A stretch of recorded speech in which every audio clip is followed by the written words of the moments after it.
Bonjour à tous et bienvenue dans Conseils de vie sur votre chaîne Babou TV. On va continuer à parler donc de moi, donc de qui nous sommes en fait. Aujourd'hui, on parle donc de la formation. Donc hier, on était l'esprit et donc aujourd'hui, la deuxième étape de la connaissance de qui nous sommes, c'est la formation.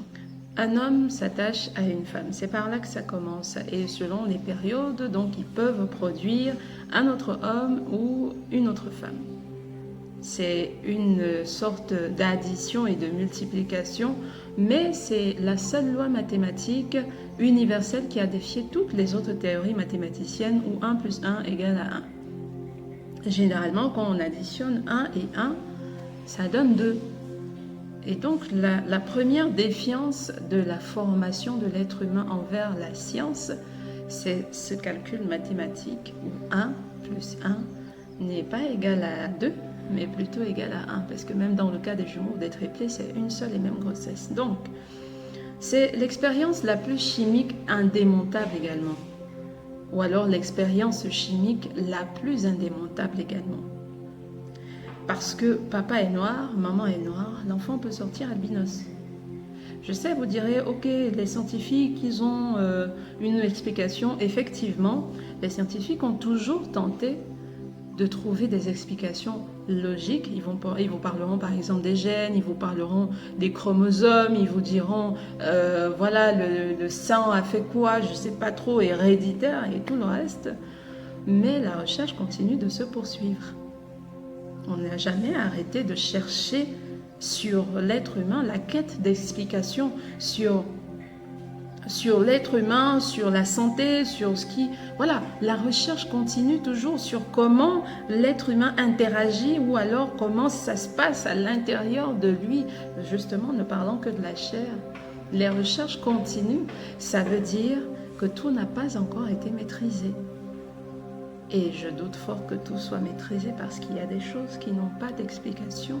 Quel procédé chimique fait que 3 enfants provenant du même homme, de la même femme, ne soient pas identiques? Pourtant, en mathématiques ou alors en sciences, généralement, les mêmes causes produisent exactement les mêmes effets. Donc, si on a utilisé une formule chimique ici, si on refait la même formule chimique là, ça devrait sortir exactement le même résultat que la première fois. Pourquoi alors le même père, la même mère, mais les enfants ne sont pas des copies conformes les uns des autres? Il n'y a pas d'explication. Mais ça fait partie de la nature humaine. Ça fait partie des mystères de cette nature. Donc toutes les sciences s'appliquent dans l'humanité. Bien sûr, quand je parle d'humanité, je parle de conditions humaines. Toutes les sciences s'appliquent, mais elles ne s'expliquent pas forcément. Elles s'appliquent sans forcément s'expliquer. Et donc cette chair qui fonctionne comme une machine réglée entre les envies, les besoins, les goûts, les plaisirs, on ne peut pas la maîtriser si ce n'est soi-même. Il n'y a pas une théorie ferme.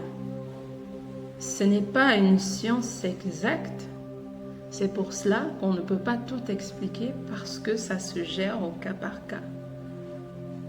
Même l'application des vaccins pour la même maladie par exemple n'aura pas les mêmes effets sur les personnes. Parce que c'est comme ça. Et donc la chair, donc le corps, c'est la partie bestiale de nous, c'est la partie indomptée, pas dressée. C'est une partie qui se forge elle-même au fil des ans. À l'état brut, on n'a aucune conscience. On n'a aucune conscience de rien. Vous allez voir par exemple un enfant d'un certain âge manger ses selles parce qu'en fait, il n'a pas conscience du danger. Et même, est-ce que ça représente vraiment un danger si ce n'est pas l'expérience qui fait dire que ça représente un danger pour l'enfant? Tant qu'il n'en a pas conscience, ça n'existe pas. On a donc juste envie et automatiquement on le fait. Si on n'avait pas autre chose dans cette chair, on serait exactement peut-être comme des animaux. On a envie de quelque chose, on le prend, on ne demande pas, voilà. La connaissance donc du mal n'y est pas. Puisqu'à la base, on a dit tout à l'heure, ou du moins on a dit hier qu'à la base, on est lumière. Donc une lumière, c'est pas l'ombre. Donc à la base, on est bon, on ne connaît pas le mal. Un enfant ne sait pas c'est mal. C'est après qu'on lui apprend, ça c'est mal, ça c'est bien, ça c'est mal. Mais pour lui, tout ce qu'il veut faire ou tout ce qu'il fait est bien d'office. Il aura beau prendre un feutre et se le mettre dans la bouche, c'est bien. Il se dit que c'est bien. Et donc, il n'a aucune connaissance du mal. La chair, c'est également la partie de nous qui grandit et qui change. C'est là que tout commence à se compliquer pour nous. Au début, c'est tout beau. Et quand je dis pour nous, ce n'est pas pour toi seul, petite lumière, c'est pour toi et pour ton entourage. Les papas en savent quelque chose, les mamans aussi. C'est quand la chair grandit et change que les problèmes commencent. C'est à ce moment-là. Un esprit fort est créé fort depuis la base, même dans un corps de bébé. Donc, l'esprit ne change pas, puisque hier on parlait de qui suis-je? Je suis un esprit. L'esprit que tu es l'est depuis la création. Avant même que tu ne sois dans le ventre de ta mère, tu étais qui tu as été prévu que tu sois. Donc, si c'était un esprit fort, il est fort. Même le premier jour de sa naissance, il est fort. Est-ce que vous savez que votre bébé, par exemple, qui ne parle pas, qui n'a pas conscience, il n'a aucune conscience encore. Il est juste là. Mais son esprit peut interagir avec vous. Son esprit peut vous protéger. Ah oui, si vous ne le saviez pas. Parce que ce sera son esprit dès la base. Son esprit peut être menaçant. Son esprit peut être éveillé. Vous avez par exemple des femmes qui accouchent et puis il y a des gens qui viennent et vous allez dire « Ah, pourtant elle ne pleure pas souvent, mais je ne sais pas pourquoi dès que tu la prends, elle pleure. » Parce que peut-être l'esprit de cet enfant interagit avec celui de la personne qui est venue lui rendre visite. Vous avez parfois l'enfant qui se réveille dans la nuit sans raison, il n'a pas faim, il n'est pas mouillé, voilà, il se réveille juste. Parce que c'est un esprit qui a perçu quelque chose. Quand il est bébé, puisqu'il n'a pas encore de conscience de son être, il vit, mais il ne vit que par son esprit. C'est la seule chose qui lui permet de distinguer. Quand le bébé naît, il est déjà un esprit. C'est une petite lumière entre vos mains qui perçoit déjà, mais la perception qu'il a vient surtout de son esprit puisqu'il n'a pas encore la conscience et la maîtrise de son corps. Je vous prends un autre exemple. Comment, expliquez-moi, l'enfant fait lorsqu'il sort du ventre et il sait exactement où aller trouver le sein? Est-ce que la science a déjà expliqué ça? J'en sais rien. J'aimerais bien voir les explications. C'est parce qu'il y a des choses qu'on ne peut pas expliquer. Mais l'enfant ressent sa mère, même sans la voir encore. Il ressent son père. Il saura qui sont les esprits qui l'aiment, qui l'entourent. Et c'est par son esprit.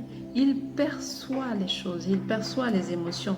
On dit souvent aux femmes enceintes, non, ne pleure pas quand tu es enceinte. Ou alors ne pleure pas avec un bébé en main. Chez nous, on dit on ne pleure pas quand on a un bébé en main. Parce qu'il est un esprit qui perçoit la tristesse, il perçoit toutes les émotions. Si un autre esprit est de passage et ne trouve pas d'acquaintance avec l'esprit de l'enfant, ne concorde pas avec son esprit, ou les intentions ne sont pas les bonnes, vous allez voir une réaction de l'enfant. Il ne réagit pas parce qu'il a entendu un bruit, il réagit parce qu'il a perçu. Il a perçu par exemple un danger.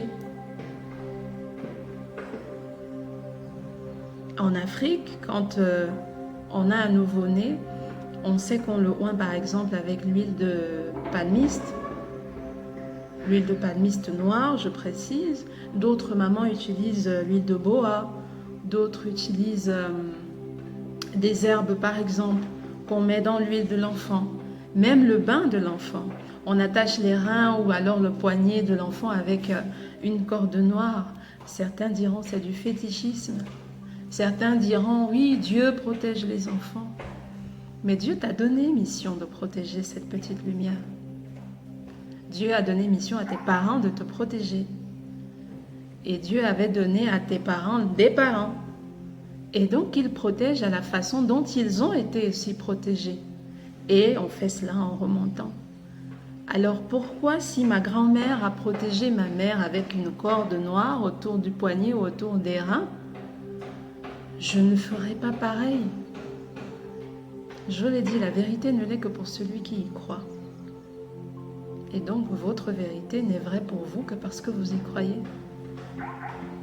Acceptez votre vérité, mais ne forcez pas les autres à accepter votre vérité, parce que chacun a sa vérité. Et pour finir avec la chair, donc, c'est la partie de nous, comme je le disais, qui grandit et qui change. Donc, un esprit, l'esprit, lui, il est constant, il est invariable, il peut se renforcer, mais en fait, il n'ira jamais au-delà de ce qu'il a prévu qu'il soit, ou alors de ce qui a été prévu qu'il soit. Mais le corps, lui, la chair change. Elle évolue. L'esprit, lui, il doit juste être réveillé. Quand l'enfant voit le jour, son esprit est éveillé. Mais une fois que la chair grandit, c'est un peu comme deux boulons qu'on actionne au même moment. Plus la personne grandit et plus l'esprit s'endort. Parce que la chair est très forte. Plus la chair grandit, plus les envies, plus les besoins, plus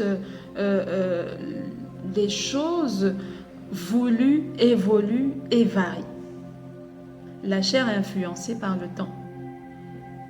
Donc, on dira l'enfance, l'adolescence. Donc, l'âge en général, on réussit à quantifier la chair dans le temps.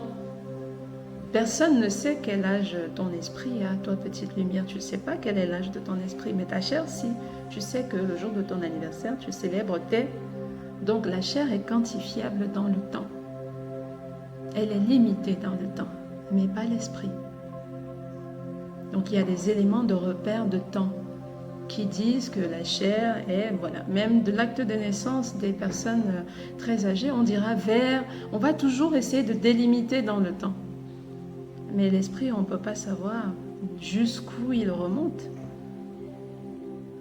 La partie charnelle souhaite garder l'esprit en servitude. Et je vais finir par là. Parce qu'alors, on va parler demain de la troisième partie de nous. Qui suis-je? Je suis autre chose, on découvrira demain. Mais il faut savoir que la chair a pour objectif principal de garder l'esprit en servitude. Et c'est à ce niveau donc qu'intervient la troisième partie de nous que nous verrons demain. Surtout, soyez au rendez-vous. Merci pour aujourd'hui de nous avoir suivis. N'oubliez pas, abonnez-vous, likez, partagez. Au revoir.